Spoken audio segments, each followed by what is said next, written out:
Mitä? Kävi jotain.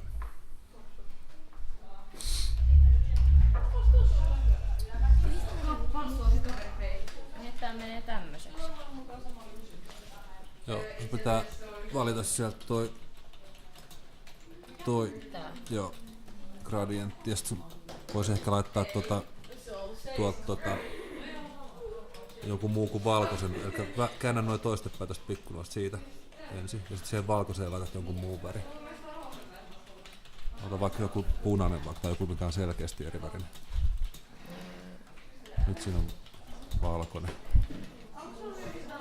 Sieltä klikkaat ja... No niin, nyt kokeile. Aha.